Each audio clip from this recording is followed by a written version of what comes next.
నేరుగా దేవుని వాక్యంలోకి వెళ్ళిపోదాం. మత్తయి సువార్త 28వ అధ్యాయం.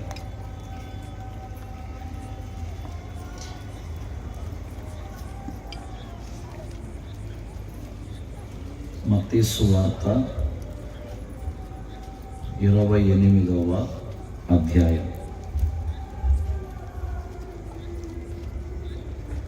చిన్నపిల్లలు ఎవరు బయట తిరుగుతున్నారు రోడ్ల మీద?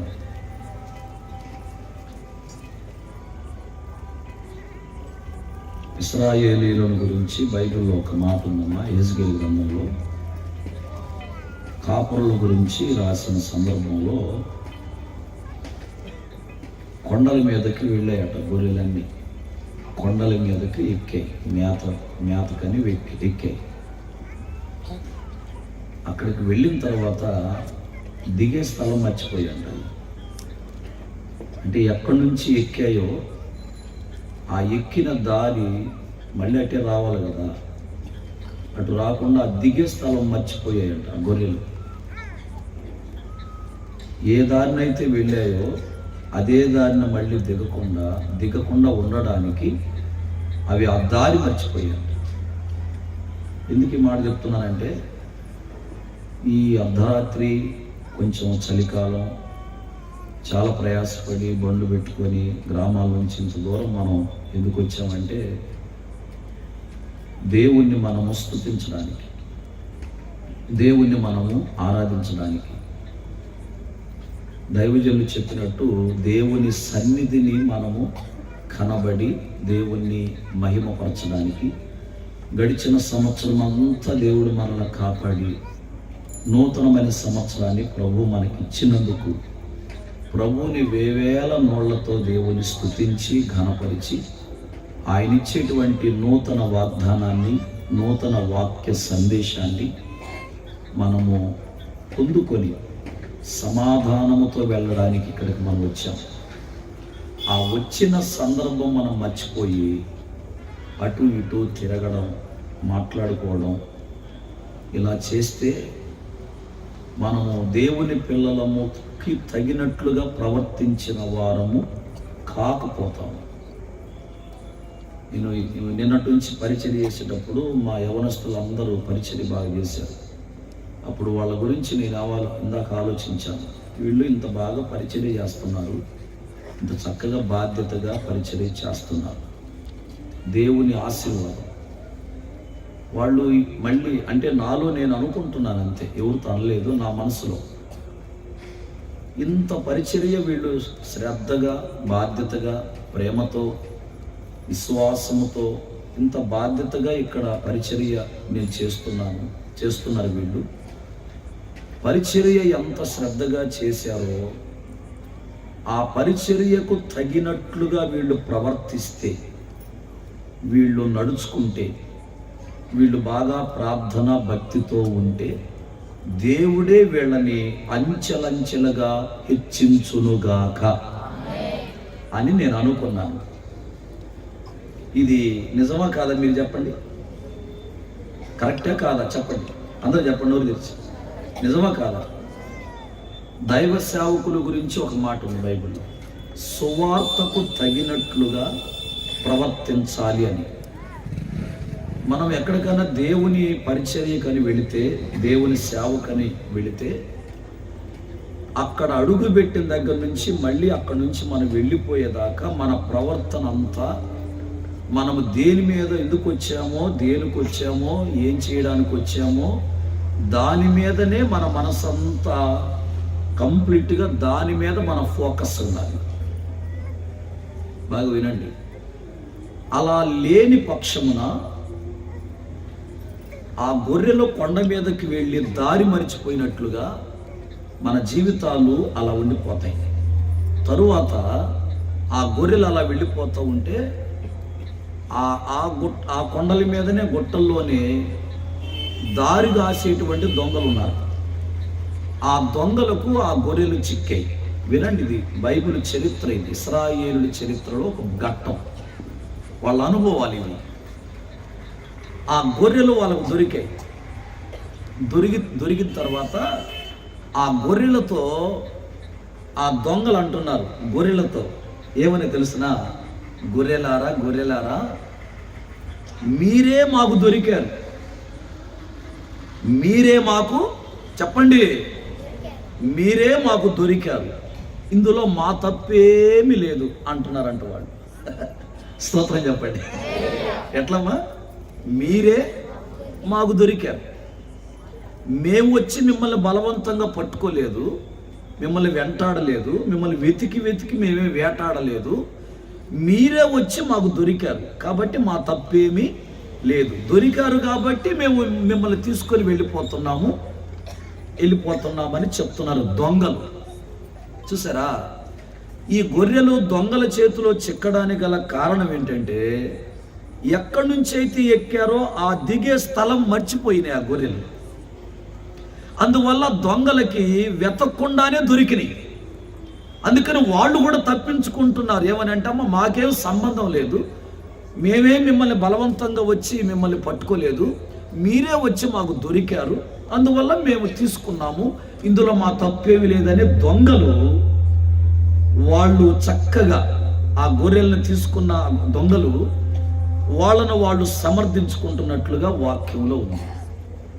అందుకని పరిచర్యకు వచ్చినప్పుడైనా ప్రార్థనకు వచ్చినప్పుడైనా మన ప్రవర్తన, ఆ ఇంటికి పోదామా, ఈ ఇంటికి పోదామా, అక్క దగ్గర పోదాం, ఈ అక్క దగ్గర పోదామా, బాజారుకు పోదామా, అటు వెళ్దామా, ఇటు వెళ్దామా, ఇట్లాగా ఈ నిలవలేని స్త్రీని ఒక అమ్మాయికి నేను పేరు పెట్టాను మన సంఘంలో ఒంగోలు సంఘంలో.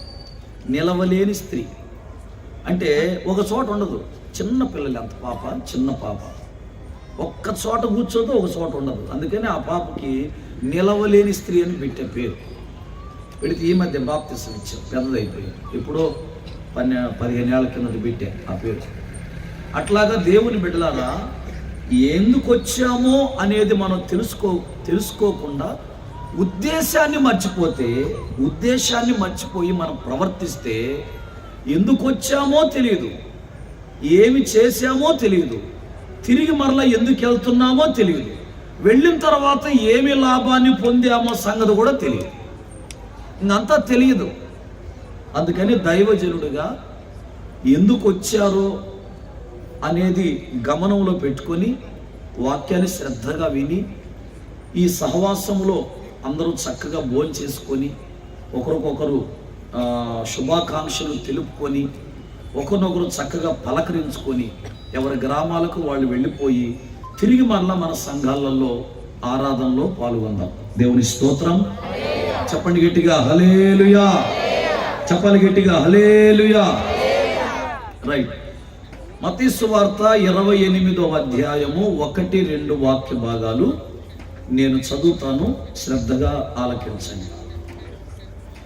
విశ్రాంతి దినము గడిచిపోయిన తరువాత ఆదివారమున తెల్లవారుచుండగా, జాగ్రత్తగా వినాలి, మగ్దలేనే మరియయు వేరొక మరియయు సమాధిని చూడవచ్చింది. ఇదిగో ప్రభువు దూత పరలోకము నుండి దిగి వచ్చి రాయి పొర్లించి దాని మీద కూర్చుండెను. అప్పుడు మహాభూకంపము కలిగెను. ఆ దూత స్వరూపము మెరుపు వలె ఉండెను. అతని వస్త్రము హిమమంత తెల్లగా ఉండెను. దేవుడు తన పరిశుద్ధ వాక్యము, ఈ నూతన వాక్యాన్ని ప్రభు నూతన సంవత్సరం ప్రారంభంలో ప్రభు మనకి ఆశీర్వాదకరముగా పంచునుగాక. చెప్పండి హల్లెలూయా, హల్లెలూయా. ముందుగా 2-3 ప్రకటనలు చెప్తాను వివరించడానికి ముందు, అంటే చివరిలో కొంచెం అడాడిగా ఉంటుంది కాబట్టి మీరు వినరు. ఆరాధన అయిపోయిన తరువాత యవ్వనస్తులు ఎవ్వరు, పెద్దవాళ్ళు కూడా ఎవ్వరు ఇంటికి వెళ్ళకూడదు. ఒకే 1 గంట వెళ్ళకూడదు. ఈ మైక్ సామాను మొత్తం సర్ది, అన్ని వంట సామాను కానీ మైక్ సామాను కానీ మొత్తం సరిది వెళ్ళాలి. ఎవ్వరూ వెళ్ళొద్దు. తెల్లవారితే ఆదివారం నేను 3 సంఘాలలో ఆరాధన జరపాలి, అన్నయ్య 3 సంఘాలలో ఆరాధన జరపాలి, చిన్నబాబు సంఘంలో ఆరాధన జరపాలి, నప్తాలి ఆరాధన జరపాలి. అందువల్ల అన్ని సంఘాలకి మేము మళ్ళీ రావాలి. మళ్ళీ ఈ సంఘంలో వాళ్ళు ఇక్కడ మళ్ళీ ఉదయం 10 గంటలకల్లా ఆరాధనకు రావాలి. అందుకని మీరు భోంచేసుకొని వెళ్ళిపోతే ఇదంతా ఇక్కడ ఉంటే ఎంత ఘోరంగా ఉంటుందో ఒక్కసారి మీరు ఆలోచించి, ప్రతి సంవత్సరం, పోయిన సంవత్సరం కూడా ఇలాగనే చేశాం, ఈ సంవత్సరం కూడా ఇక ప్రతి సంవత్సరం జనవరి ఆరాధన అయిపోయిన వెంటనే ఈ పరిచర్య అంతా క్లోజ్ చేసేసి అన్ని సరిదేసి, మైక్ కానీ ఈ టెంట్లు కానీ ఇవన్నీ ఈ సైడ్ వాల్స్ మొత్తం లైట్లు మొత్తం తీసి సర్దేసి వెళ్ళాలి. అందరూ కలిస్తే గంట కూడా పట్టదు. అందువల్ల దయచేసి ఎవ్వరూ వెళ్ళొద్దు. పురుషులు మాత్రమే, స్త్రీలకు మినహాయింపది, వాళ్ళు వెళ్ళిపోవచ్చు. అయితే పురుషులతో స్త్రీలు ఉంటారు కాబట్టి ఒక అరగంట 40 నిమిషాలు మీరు ఓపిక పెడితేమ్మా ఈ పరిచర్య యవనస్తులు చేస్తారు. అందరూ 3 రోజుల నుంచి ఇక్కడ ఉండేవాళ్ళు చేస్తున్నారు. మళ్ళీ వాళ్ళు కూడా చేయటం మీ దృష్టికి న్యాయమైతే వెళ్ళండి, న్యాయం కాదన్నయ్య అంటే ఉండి ఈ పరిచర్య అంతా క్లోజ్ గ్రౌండ్ ఖాళీ చేసి వెళ్ళాలని. స్త్రీలు కూడా మేము ఉదయము మేము క్లీన్ చేసాం, వంట సామాన్ అంతా మా పురుషులు కడిగారు అన్నమాట. అందుకని ఎవ్వరూ రాలేదు. అంటే రాలేదంటే సమయానికి రాలేదు, మేమే దాన్ని కడిగేసాం. దీన్ని ఇప్పుడు మీ స్త్రీలు దాన్ని ఆ పని చేయాలి. తర్వాత మీ అందరికీ టోకెన్లు, భోజనం టోకెన్లు ఉన్నాయి. టోకెన్ లేకుండా ఎవరు భోజనం పెట్టరు. ఎందుకంటే 12 అయిన తర్వాత బజార్లో వెళ్ళేవాళ్ళు, చాలామంది బైకుల మీద రకరకాలు వెళ్ళేవాళ్ళు విందు జరుగుతుంటే వచ్చి జ్వరపడుతున్నారు. అట్లా 2-3 సంవత్సరాలు చాలా ఇబ్బందులు జరిగిపోయి తాగుబోతులు రకరకాల ప్రజలు వచ్చారు. వచ్చినందువల్ల భోజనం చాలక వాళ్ళెవరో తెలియక అంతా కన్ఫ్యూజ్ అయిపోయి గందరగోళం అయిపోయింది. అందుకని మన వాళ్ళెవరో బయట వాళ్ళెవరో తెలియటం కోసం టోకెన్ సిస్టమ్ అంతే, ఇంకా వేరే కారణం ఏమి లేదు దానికి. మన వాళ్ళెవరు బయట వాళ్ళెవరు, మన వాళ్ళకైతే టోకెన్ ఉంటుంది, బయట వాళ్ళకైతే టోకెన్ ఉండదు. అందుకని భోజనం పెట్టేవాళ్ళు టోకెన్ ఇస్తేనే భోజనం పెడతారు. అంటే కంట్రోలింగ్ కోసం అంతే ఇదంతా. అందుకని మీరు అందరూ టోకెన్లు అందకపోతే టోకెన్ తీసుకోండి, ఇవ్వమని చెప్పాను. అది మీరు సహకరించండి. ప్రభు బల్లారాధన ఉంటుంది, అందరూ బల్లాలో పాలుగుంపులు పొందండి. తెల్లవారితే మరల యథావిధిగా సంఘాలలో ఆరాధనలు ఉంటాయి, అందరూ ఆరాధనలో పాల్గొనండి. అలాగే నెక్స్ట్ ఆదివారం, రేపు తెల్లవారితే ఆదివారం కాకుండా నెక్స్ట్ ఆదివారం అంటే 7వ తారీఖు 8వ వస్తుంది, 7, 8 వస్తుంది. బల్లారాధన ఉంది మళ్ళీ. అంటే సంవత్సరానికి మొదటి బల్లారాధన. ఇది వీడుకోలు బల్లారాధన. అంటే ఈ సంవత్సరంతో ఈ బల్లారాధన క్లోజ్ అయిపోద్ది. 12 బల్లారాధనలు క్లోజ్ అయిపోతాయి. మళ్ళీ కొత్త సంవత్సరం మొదటి ప్రభు బల్లారాధన వచ్చే వారం, రేపు తెల్లారి ఆదివారం కాకుండా నెక్స్ట్ ఆదివారం సంఘాలన్నింటిలో యథావిధిగా ఆరాధన ప్రభు బల్లారాధన ఉంటుంది. అందరూ ప్రార్థన చేయండి, పాల్గొనండి. ప్రభు కృప మీకు తోడై ఉండును గాక. హల్లెలూయా.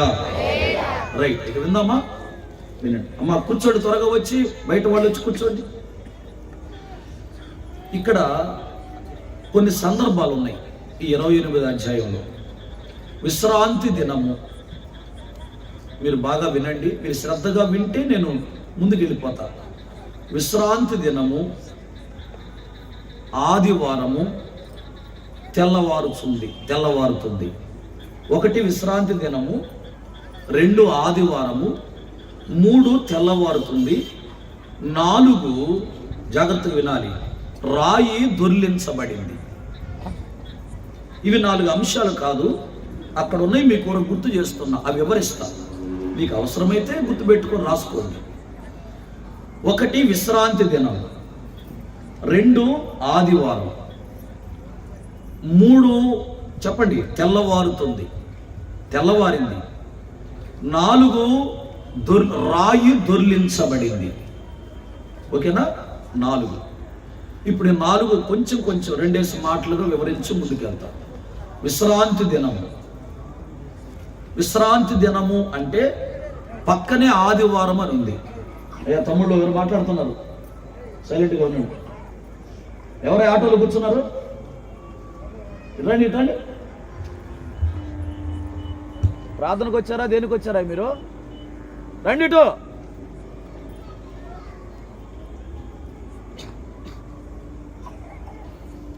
ఆటోలో ఇడిది పెట్టుకోవాల్సింది.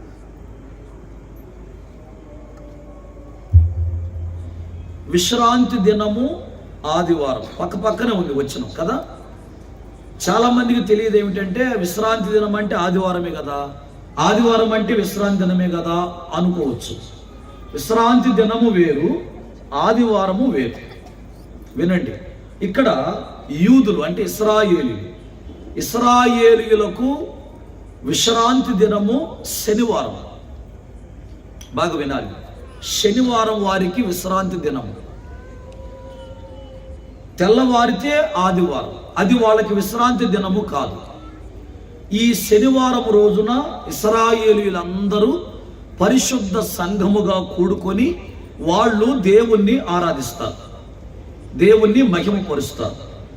వాళ్ళకి ఆ లెక్క ఎక్కడి నుంచి వచ్చింది అంటే, యూదులు ఐగుప్తు దేశములో 430 ఏండ్లు ఉన్నప్పుడు, నిర్గమాకాండం 12వ అధ్యాయం చదవక్కర్లేదు, వాళ్ళు ఆ ఐగుప్తు నుంచి వాళ్ళు బయటకు వచ్చే దినం ఒకటి ఉంది. ఆ దినాన్ని లెక్క ప్రకారంగా వాళ్ళు లెక్కలు వేసుకున్నప్పుడు ఈ విశ్రాంతి దినం అనేది వాళ్ళకి శనివారం వస్తుంది.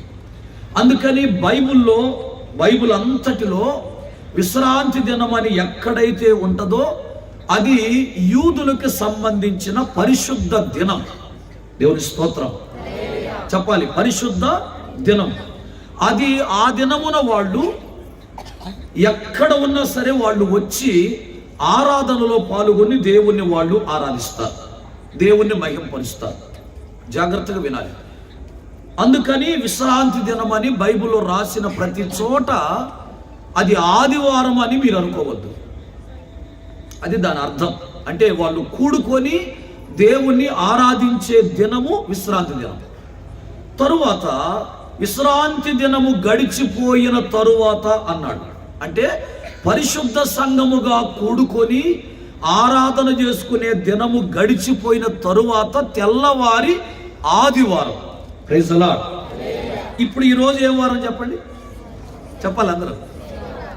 తెల్లవారితే ఏమైందో చెప్పండి, ఆదివారం. ఇప్పుడు ఇక్కడ ఏముందో చెప్పండి, ఇప్పుడు బైబిల్లో కూడా విశ్రాంతి దినము శనివారము, తెల్లవారితే ఆదివారం.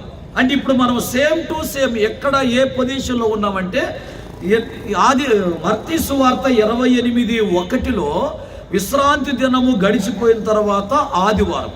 ఇప్పుడు ప్రస్తుతం మనము ఇశ్రాయేలీయుల లెక్క ప్రకారము విశ్రాంతి దినము అనగా శనివారం రోజు ఇక్కడ ఇప్పుడు మనం ఉన్నాం. శనివారము ఇంకొక 1.5 గంట గడిచిపోయిన తరువాత తెల్లవారుజాము అంటే మరుసటి రోజు మారుతుంది, ఆదివారంలోకి మనము ఎంటర్ అవుతాం. Praise the lord. చెప్పండి గట్టిగా హల్లెలూయా. అందుకని దీన్ని పాత కొత్త సంవత్సరపు ఆరాధన అని కూడా అనవచ్చు. అందుకని ఫ్లెక్సీ మీద కూడా బయట రోడ్డు మీద ఫ్లెక్సీలో 2022, 2023 2 డేట్స్ వేయించాం. అంటే మనము కరెక్ట్గా ఇప్పుడు 2022 లాస్ట్ డేటు, లాస్ట్ గడియల్లో మనం ఉన్నాం. ఇంకొంచెం సేపు దాటితే డేటు, నెల, సంవత్సరము, అన్ని వారము మారిపోతుంది.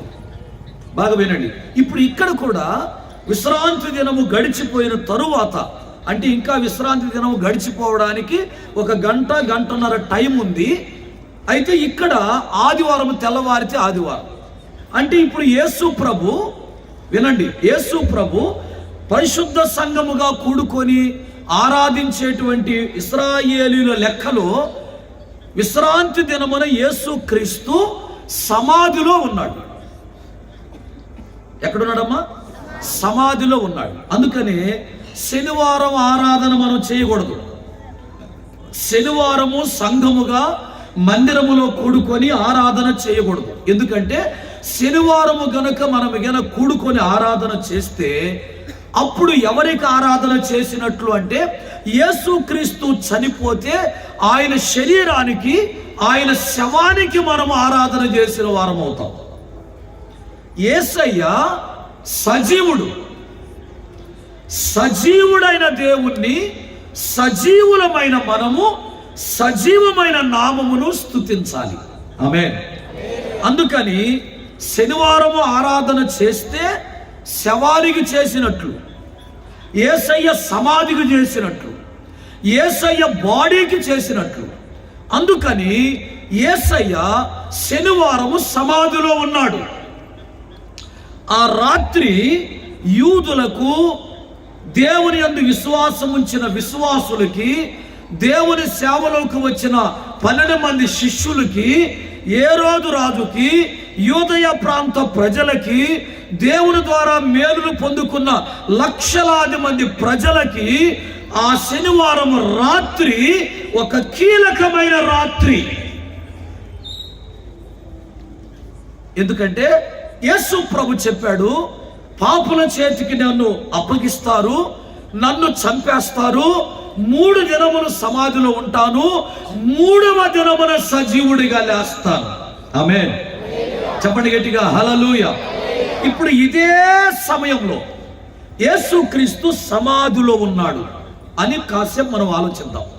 గమనించి ఆ మైండ్లోకి మనం వెళదాం.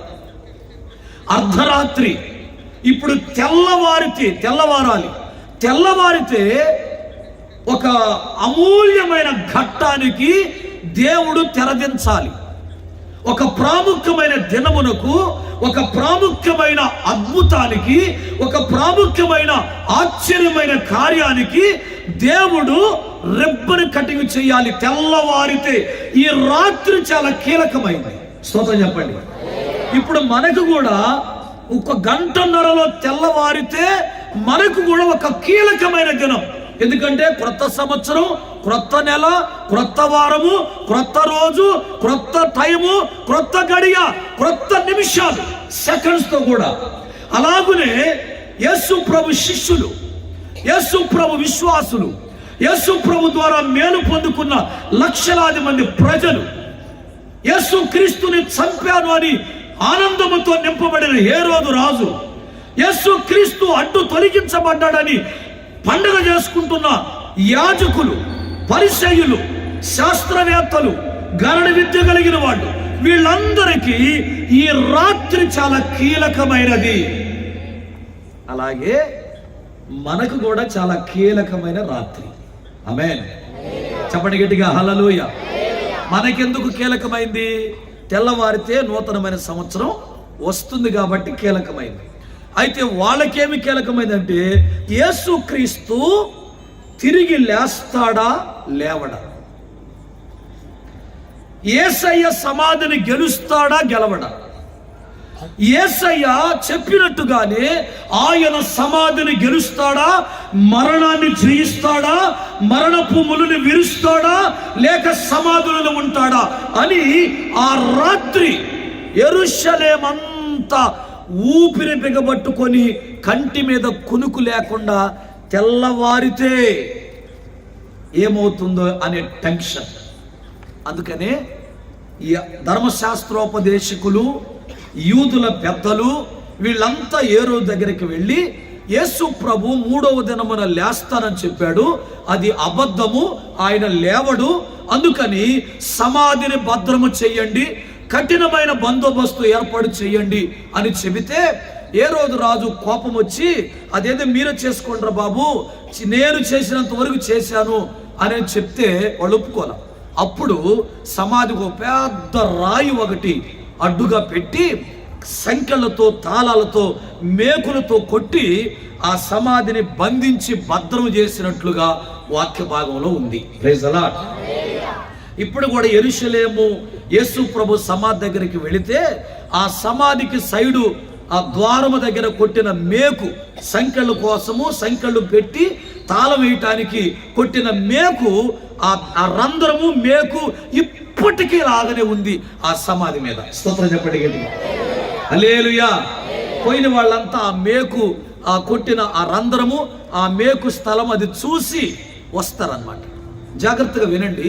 ఇప్పుడు ఈ రాత్రి తెల్లవారితే మనకెంత దీవెనో, నూతన వాగ్దానము, నూతన ప్రభు వల్లారాధన, నూతన దినము, నూతన సంవత్సరము, నూతన ఆశీర్వాదాలు, ఎన్నో ఆశలు, ఎన్నో కోరికలు, ఎన్నో ప్రణాళికలు, ఎన్నో ఆలోచనలు 2022లో చేయనిది, 2022లో జరగనిది, 2022లో కానిది, 2023లో నా ఆలోచన యావత్తు, నా ప్రణాళికలు, నేను అనుకున్నది, నా ఆశ, నా కోరిక, నా ప్రణాళిక, నా ప్రయత్నాలన్నీ 2023లో నా ప్రభువు సఫలపరుచునుగాక అని మీరందరూ కోటి ఆశలతో ఈ స్థలములో ఉన్నారు. అలాగే యెరూషలేములో యేసుక్రీస్తు సమాధిని గెలుస్తాడా లేదా, ఈ రాత్రి చాలా కీలకమైంది అని చెప్పి అందరూ ఊపిరి బిగబట్టుకొని, గుండెకాయ దగ్గర పెట్టుకొని, గుప్పెట్లో పెట్టుకొని, తెల్లవారితే యేసు ప్రభు లేస్తే ఈ విశ్వాసులకి ఇక పట్టని పగ్గాలు ఉండవు. దేవుని నమ్ముకున్న వాళ్ళకి, యేసు ప్రభు సేవకులకి ఇక వాళ్ళని మనం పట్టుకోలేం. ఇక వాళ్ళకి దగ్గర మనము తలదించుకోవాలి, వాళ్ళని మనం గెలవలేం. వారు అనుకున్నట్టుగానే వాళ్ళ నాయకుడు సమాధిని గెలిచి వాళ్ళకు నూతన జీవితాన్ని ప్రసాదించాడు, నూతన వెలుగు ప్రసాదించాడు, నూతన ఆశీర్వాదాన్ని ప్రసాదించాడు అని వాళ్ళు మైకులు పెట్టి చెప్తారు. మనం ఫెయిల్ అయిపోతాం, మనం ఓడిపోతాం, మన ప్రయత్నాలన్నీ విఫలమైపోతాయి మరొకసారి అని. ఈ రాత్రి తెల్లవారకూడదు, ఈ రాత్రి ఆయన లేవకూడదు, ఈ రాత్రి ఇలాగనే ఉంటే బాగుండు, తెల్లవారకుండా ఉంటే బాగుండు, ఆయన సమాధిలో ఉంటే బాగుండు అని ఆయనకి విరోధులైన వాళ్ళంతా ఆ రాత్రి కళ్ళలో ఒత్తులు పెట్టుకుని వాళ్ళు ఉన్నారు. అయితే యెహోవా కొరకు ఎదురు చూచువారు నూతన బలము పొందుతారు అనే వాక్యం అన్నట్లుగా దేవుని కొరకు ఎదురు చూచేవారు ఎప్పుడు యేసు ప్రభు సమాధిని లేస్తాడా, ఎప్పుడు తెల్లవారుతుందా, ఎప్పుడు వెళ్ళి ఆ సమాధిలో మా ప్రభుని చూడాలని 1000 కళ్ళతో 1000 కంఠాలతో దేవుని స్తుతిస్తూ ఆరాధిస్తూ ఆయన పునరుద్ధానము కొరకు ఎదురు చూసే విశ్వాసులు, సేవకులు ఎప్పుడు తెల్లారుతుందా మా జీవితాలలో ఆ ప్రభు పునరుద్ధానపు యొక్క వెలుగు ఎప్పుడు మా జీవితాల్లోనికి ఆయన ప్రకాశింపచేస్తాడా అని ఆయన కొరకు ఎదురు చూసే బిడ్డలంతా తెల్లవారాలని వాళ్ళు ఎదురు చూస్తున్నారు. Praise the lord. చెప్పండి గట్టిగా హల్లెలూయా. యేసయ్య శత్రువులేమో తెల్లవారకూడదని, యేసు ప్రభుని నమ్మిన వాళ్ళేమో తెల్లవారాలని. ఇప్పుడు మీరేం చేయాలనుకుంటున్నారు? మీ సంగతి చెప్పండి. మీకేం కావాలి? ఆయన నమ్ముకున్న వాళ్ళంతా తెల్లవారాలి, ఆయన పునరుద్ధానాన్ని చూడాలి, ఆయన వెలుగు మా జీవితాల్లోకి రావాలి అని వాళ్ళు కోరుకుంటున్నారు. ఆయన విరోధులంతా, ఆయన శత్రువులంతా, ఆయనను వ్యతిరేకించే వాళ్ళంతా తెల్లవారకూడదు, ఈ రాత్రి ఇలాగనే ఉంటే బాగుండని వాళ్ళు అనుకుంటున్నారు. మరి మీరేమనుకుంటున్నారు? చెప్పండి గట్టిగా. మీరేమనుకుంటున్నారు? వదిలిపెడితే ఇంటికి వెళ్దాం అనుకుంటారా? చెప్పండి. తొందరగా ముగిస్తే ఇంటికి పోయి పడుకుంటాం అనుకుంటున్నారా మీరు? లేకపోతే అన్నం ఆరిపోతుంది, భోజనం వేడివేడిగా వడ్డిస్తే బాగుండు, తింటే బాగుండు అనుకుంటున్నారా? ఏమనుకుంటున్నారో మరి మీ ఇష్టం, నాకైతే తెలియదు. బాగా వినండి దేవుని బిడ్డలారా, జాగ్రత్తగా వినండి. ఇది ఈస్టర్ పండుగ సందర్భంలో మెసేజ్ అనుకోబాకండి. ఇక్కడ ఆ సందర్భాలు అయినా ఈ సందర్భం కూడా ఉంది. అందుకే వ్యాఖ్యానం మీరు వినండి బాగా, నా వ్యాఖ్యానం బాగా వినండి. తెల్లవారితే నూతన వెలుగులు రావాలని విశ్వాసులు, తెల్లవారకూడదని ఆయన శత్రువు. ఇలాంటి పరిస్థితులలో తెల్లవారాలని వాళ్ళు, తెల్లవారకూడదని వీళ్ళు. ఈ రెంటి మధ్యలో ఒకే ఒకటి ఉంది. అదేమిటంటే సమాధికి అడ్డుగా ఉంచబడిన రాయి ఒకటి ఉంది. స్తోత్రం చెప్పండి. ఈ రాయి అలాగనే ఉంటే శత్రువులు గెలిచినట్టు, రాయి దొర్లించబడితే తన పిల్లలు గెలిచినట్టు. స్తోత్రం చెప్పండి. చెప్పండి గట్టిగా హల్లెలూయా. అందుకని మగ్దలేనే మరియా, వేరొక మరియా, మరికొంతమంది స్త్రీలు తెల్లవారక ముందే, ఇంకా కొంచెం చీకటిగా ఉండగానే పరుగున యేసుక్రీస్తును ఉంచిన సమాధి దగ్గరకు వెళ్ళారు అని వాక్యములో ఉంది. Praise the lord. చెప్పండి గట్టిగా హల్లెలూయా. విచిత్రం ఏంటంటే తెల్లవారుతుండగా దేవుని పిల్లలు వెళ్ళారు సమాధి దగ్గరికి. అదే తెల్లవారుతుండగా ఆయన శత్రువులు వెళ్ళలేదు.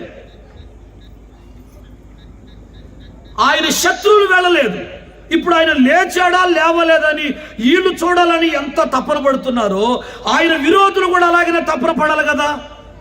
వాళ్ళు కూడా వచ్చి చూడాలని ఆశ ఉండాలి కదా. కానీ వాళ్ళు రాలేదు. ఇదొక విచిత్రం ఇందులో, ఈ వచనంలో. వాళ్ళు రాలేదు కానీ ఆయన కొరకు ఎదురు చూచే వాళ్ళు మాత్రం వెళ్ళారు. చప్పట్లు కూడా అందరూ గట్టిగా, చెప్పండి గట్టిగా, హల్లెలూయా హల్లెలూయా. దేవుడు సమాధిని గెలవాలి, దేవుడు మరణాన్ని జయించాలి, దేవుడు చీకటిని తొలగించాలి, మా జీవితాలలో ఆయన వెలుగును నింపాలి, ఆయన వెలుగు మా మీదకు రావాలి, ఆయన మా దీపాలను వెలిగించాలి అని ఆయన కొరకు ఎదురు చూచే పిల్లలు తెల్లవారుతుండగా సమాధి దగ్గరికి వెళ్ళారు. ఈ రాత్రి మీ జీవితాలలో దేవుని వెలుగు మీ మీద ఉండాలని ఈ రాత్రి ఈ స్థలములో ఉన్నారు. Praise the lord. చెప్పండి గట్టిగా, హల్లెలూయా. బాగా వినండి. అప్పుడు తెల్లవారుతుందండి. పరుగు పరుగుని వెళ్ళారండి స్త్రీలంతా, అందరూ వెళ్ళారు. వెళ్ళగానే రాయి దొర్లించబడి ఉంది అని వాక్యంలో ఉంది. ఆమేన్. ఇప్పుడు 4 విషయాలు వచ్చినాయా? విశ్రాంతి దినము, ఆదివారము, తెల్లవారుతుంది, రాయి దొర్లించబడుతుంది. ఆదివారం అంటే యేసయ్య సమాధిలో నుంచి లేచిన దినం, అంటే పునరుద్ధాన దినం. వినాలి బాగా. ఎప్పుడైతే యేసు ప్రభు లేచాడో ఆయన సజీవుడయ్యాడు. సజీవుడయ్యాడు గనుక సజీవుడైన దేవుణ్ణి సజీవులమైన మనము సజీవమైన దేవుని నామమును ఆరాధించే ఆదివారమే పరిశుద్ధ దినం. స్తోత్రం. చెప్పండి గట్టిగా, హల్లెలూయా. ఇశ్రాయేలీయులకు ఇప్పటికీ తెలియదు ఆ సంగతి, ఇప్పటికీ తెలియదు ఆ సంగతి, ఆ మర్మం ఇప్పటికీ తెలియక వాళ్ళు ఇంకా ఆ పాత నిబంధన ఆచారాలే చేస్తున్నారు. కానీ మనం ఎంత ధన్యులమంటే ఆయన మన జీవితాల్లోనికి వచ్చి మన చీకటిని తొలగించి తన వెలుగుతో మనల్ని నింపి ఆ వెలుగుమయమైన దేవుణ్ణి పునరుద్ధానపు యొక్క శక్తిని మనకి ఇచ్చాడు గనుక పునరుద్ధానుడైనటువంటి ఆయన ఆ పునరుద్ధానమైనటువంటి ఆదివారమే పునరుద్ధాన దినము. అది దేవుని మనం ఆరాధించే దినము, అది నిజమైన విశ్రాంతి దినము. Praise the lord. చెప్పండి గట్టిగా, హల్లెలూయా. ఇప్పుడు వీళ్ళు వెళ్ళగానే అక్కడ ఏముందండి చెప్పండి? రాయి, చెప్పండి, రాయి దొర్లించబడి ఉంది. ఎవరు దొర్లించారు? ఒక దూత, ఒక దేవదూత వచ్చి రాయిని దొర్లించి రాయి మీద కూర్చుంది. యోహాను సువార్తలో అంటే 4 సువార్తల్లో ఇంచుమించుగా ఇలాగ ఉంటుంది. ఒక సువార్తలో రాయి మీద దేవదూత కూర్చున్నట్లుగా ఉంది.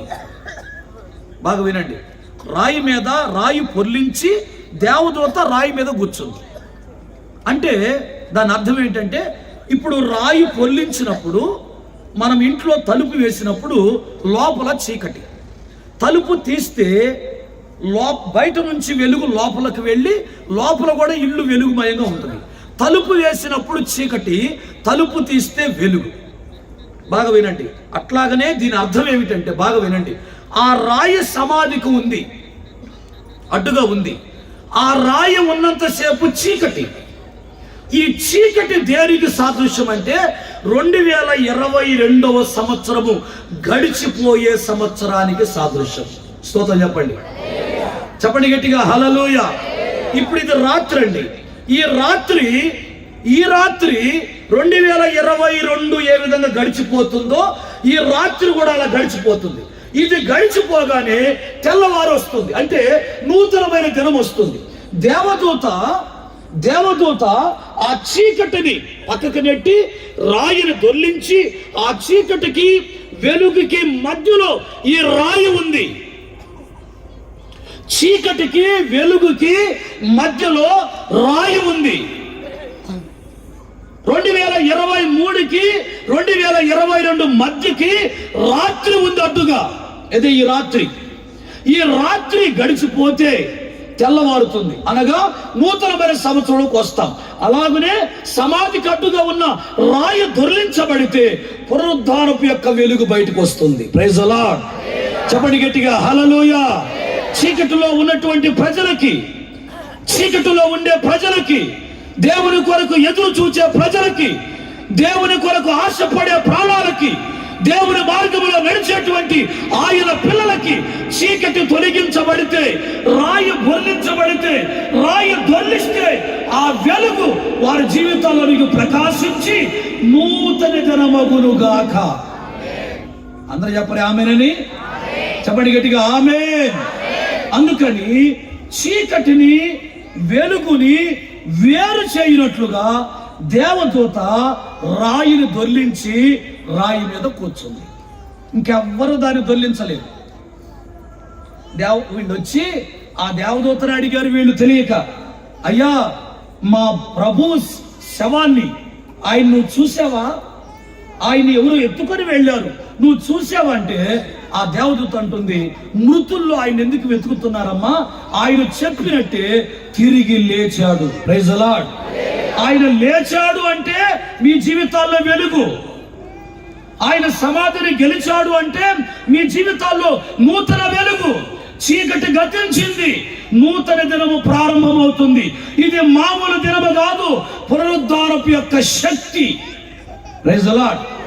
మరణాన్ని జయించిన శక్తి, చీకటిని ఓడించిన శక్తి, అడ్డుగా ఉన్న రాయిని పొరలించిన శక్తి, ప్రపంచాన్ని తన వెలుగుతో నింపడానికి చీకటిని ఛేదించిన, చీకటి తెరను చించివేసిన అద్భుతమైన దైవ శక్తి, దేవుని వెలుగు మీ జీవితాలలో ఉండునుగాక.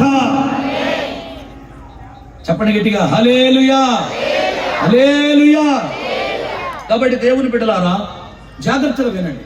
అందుకని నూతన దినానికి రాత్రి గడిచిపోవడానికి మధ్యలో ఈ రాయి అడ్డుగా ఉంది. ఈ రాయి చీకటి అనే దానికి సాదృశ్యం.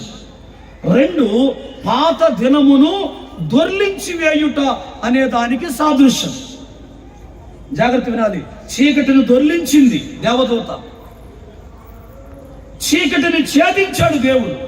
అలాగనే 2023లో 2022లో ఏ చీకటి నిన్ను శోధించిందో, ఏ శక్తులు నిన్ను వెంబడించాయో, ఏ శోధన నిన్ను వెంబడించిందో, ఏ చీకటి కార్యాలు, చీకటి సంబంధమైన బలహీనతలు, రోగాలు, సమస్యలు, వ్యతిరేకమైన పరిస్థితులు ఇవన్నీ 2022లో నిన్ను వెంటాడాయో, 2023లో అవి దానిలోనికి రాకుండా ఈ రాత్రే నీ చీకటిని ఆయన దొర్లించునుగాక.